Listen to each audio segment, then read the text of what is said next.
ওসব প্যান্ডেল ফ্যান্ডেল দেখে লাভ নেই। আমাকে আজকে যেতে হবে প্রায় 20 কিলোমিটার দূর। আজকে যা বিপদে পড়েছি, প্রথমেই তো বাস ধরতে গিয়ে সাইকেলের সাথে ধাক্কা খেলাম। যাই হোক, বাসে উঠে দেখি প্রচণ্ড ভিড়, ঠেলাঠেলি করে অবশেষে একটা জায়গা পেলাম।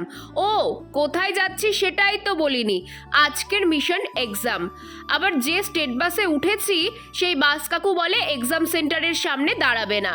তারপর অনেক ঝামেলা করে অবশেষে এক্সাম সেন্টারে পৌঁছালাম।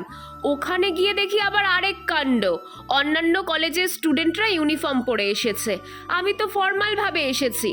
না, শেষ পর্যন্ত কোনো সমস্যা হয়নি, সিট খুঁজে বসে পড়েছি।